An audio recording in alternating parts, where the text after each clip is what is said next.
नेपालको सबैभन्दा पुरानो लोकतान्त्रिक पार्टी नेपाली कांग्रेस अहिले इतिहासकै सायद सबभन्दा ठूलो आन्तरिक सङ्कटको सामना गरिरहेको छ। यो कुनै सानोतिनो मनमुटाव होइन, यो त पार्टी को हो भन्ने प्रश्नको लडाईँ हो, आधिकारिकताको लडाईँ। सोच्नुहोस् त, अवस्था कस्तो छ भने पार्टी एउटै, चुनाव चिन्ह रुख पनि एउटै, तर यसमाथि दाबी गर्ने समूह दुईवटा। एकातिर छन् पार्टी सभापति शेरबहादुर देउवा भने अर्कोतिर छन् विशेष महाधिवेशनबाट आएका महामन्त्री गगन थापा। यही एउटा विवादले सिङ्गो पार्टीलाई दुई चिरामा पारेको छ। हो, यसले केही एकदमै महत्त्वपूर्ण प्रश्नहरू खडा गर्छ। आखिरमा सक्कली नेपाली कांग्रेस को हो र अब देशको सबैभन्दा ठूलो अदालत सर्वोच्च अदालतले के गर्ला? लाउनुहोस् यो पुरै कथालाई सुरुदेखि केलाएर हेरौँ। यो पुरै कानुनी लडाईँको सुरुवात कहाँबाट भयो त? हो, निर्वाचन आयोगको एउटा निर्णयबाट। यही निर्णयले गर्दा यो विवाद सडकबाट अदालतसम्म पुग्यो। तर एकछिन, यो आधिकारिकता भनेको आखिर के हो? यो भनेको पार्टीको नाम, झण्डा र सबैभन्दा महत्त्वपूर्ण चुनाव चिन्ह रुख प्रयोग गर्ने कानुनी अधिकार हो। जसले यो अधिकार पाउँछ उसैले आफूलाई असली नेपाली कांग्रेस भन्न पाउँछ र अहिलेको लडाईँ यही अधिकारका लागि हो। माघ 2 गते निर्वाचन आयोगले एउटा ठूलै तरङ्ग ल्याउने निर्णय गर्यो। आयोगले गगन थापाको समूहलाई आधिकारिकता दियो। यसको मतलब रुख चिन्ह अब थापा समूहको भयो र यो निर्णयसँगै देउबाको पुरानो कार्यसमिति खारेज भयो अनि चुनावमा टिकट बाँड्ने अधिकार पनि थापा समूहमा गयो। अब प्रश्न उठ्छ, आयोगले यति ठूलो निर्णय किन गर्यो त? उनीहरूले सिधा के भन्यो भने पार्टीका बहुसंख्यक महाधिवेशन प्रतिनिधि जो पार्टीका सबैभन्दा शक्तिशाली हुन्छन् उनीहरूले नै नियमअनुसार विशेष महाधिवेशन बोलाएकाले त्यसबाट चुनिएको नेतृत्वलाई नै हामी मान्यता दिन्छौं। अब आयोगको यो निर्णयपछि देउवा पक्ष चुप बस्ने कुरै भएन। उनीहरू सिधै सर्वोच्च अदालत पुगे। अब हेरौँ अदालतमा उनीहरूले के तर्क राखे, उनीहरूका मुख्य जिकिरहरू के थिए। देउवा पक्षले सर्वोच्चमा तीनवटा माग राख्यो। पहिलो, आयोगको निर्णय नै खराब नियतले आएको आरोप लगायो। दोस्रो, त्यो निर्णयलाई तत्काल रोक्न अन्तरिम आदेश माग्यो र तेस्रो, फागुन 21 को चुनावको तालिका नै खारेज गर्नुपर्छ भन्यो।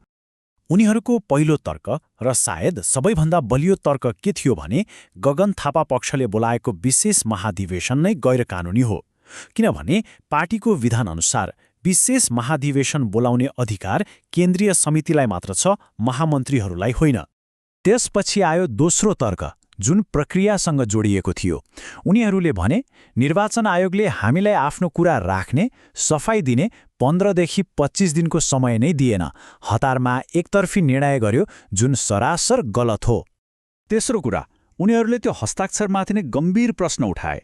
उनीहरूको भनाइ थियो महाधिवेशनमा आएका भनिएका प्रतिनिधिहरूको हस्ताक्षर कसले जाँच्यो? कुनै निष्पक्ष निकायले सही हो कि होइन भनेर भेरिफाई नै गरेको छैन। यस्तो हस्ताक्षरलाई कानुनी आधार मान्न मिल्दैन। अनि चौथो र अन्तिम जिकिर थियो बहुमतकै अभावको।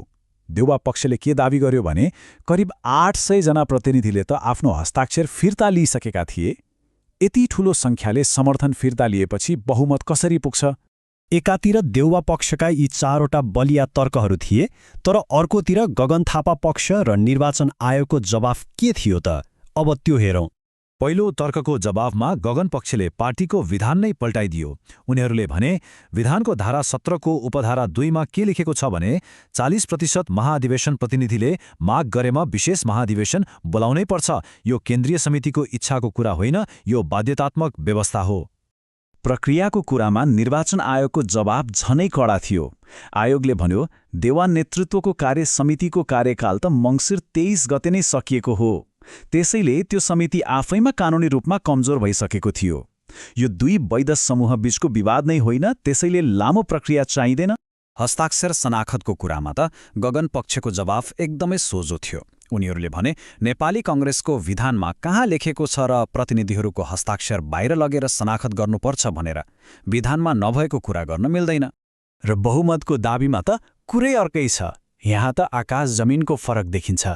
देउबा पक्ष भन्छ 800 जनाले हस्ताक्षर फिर्ता लिए, तर गगन पक्षको रेकर्डमा फिर्ता लिनेको संख्या जम्मा 29 छ। अब सोच्नुहोस् त, 800 र 29, यही विशाल फरक नै सायद विवादको सबैभन्दा ठूलो जड हो।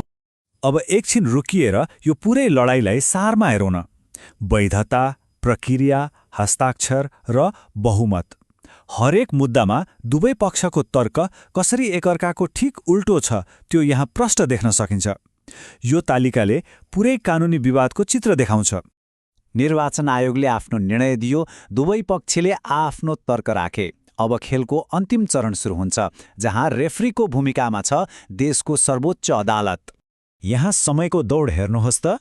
माघ 2 मा आयोगको निर्णय आउँछ, माघ 6 मा अदालतमा सुनवाई सुरु हुन्छ र फागुन 21 मा चुनावको मिति तोकिएको छ। अदालतमाथि यो छोटो समयभित्रै एउटा ऐतिहासिक फैसला दिने ठूलो दबाव छ। अब प्रश्न उठ्छ, यो लडाईँले के फरक पार्छ त? वास्तवमा यो केवल दुई नेताबीचको लडाईँ होइन, यसको असर धेरै गहिरो छ, पार्टी र देश दुवैका लागि।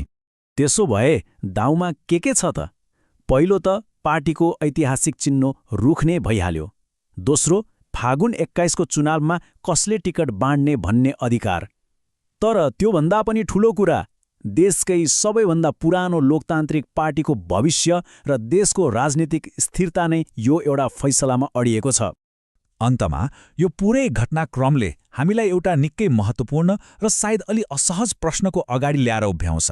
के यो सङ्कटले नेपाली कांग्रेसलाई एउटा नयाँ र सुध्रिएको बाटोमा लैजाला कि यसले पार्टीलाई विघटनको अँध्यारो सुरुङभित्र धकेल्ला? यसको जवाफ त अब समयले नै दिनेछ।